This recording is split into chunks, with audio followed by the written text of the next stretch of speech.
Pastor Nattasy, for a few years, talked about putting together a list of 100 verses, and then he finally did, and then he threw down the challenge of let's have the congregation memorize 100 verses in 100 days. Learning Scripture is something that I think we're commanded to do. We're supposed to know it. We're supposed to have it in our heart. Beth and I talked about it, and I don't know if our boys were as excited right away, but we decided to do it as a family. We were also homeschooling during that time, and we still are.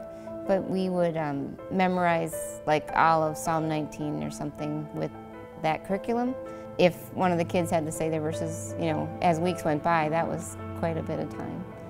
Also, it helped me to know more about what God promises and what He's like, because the beginning verses are all about God and the things He promised to, like Joshua or Moses or Abraham, and that those promises are for us too.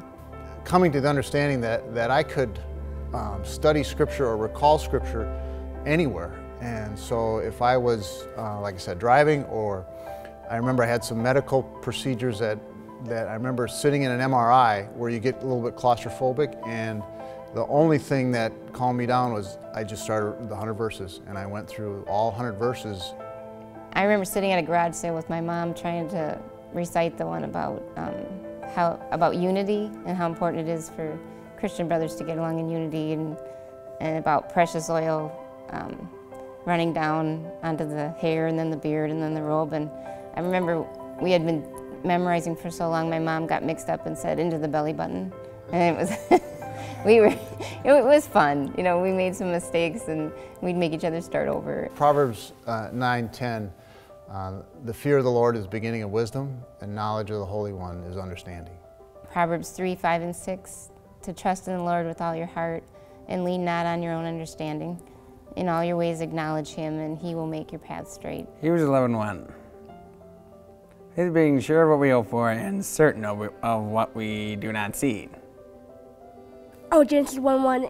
In the beginning God created the heavens and the earth. Genesis 50:20. You intended to harm me, but God intended it for good, to accomplish what is now being done, the saving of many lives. 1 Corinthians 10:13. No temptation has seized you except what is common to man, and God is faithful. He will not let you be tempted beyond what you can bear, but when you are tempted, He will always provide a way out so you can stand up under it.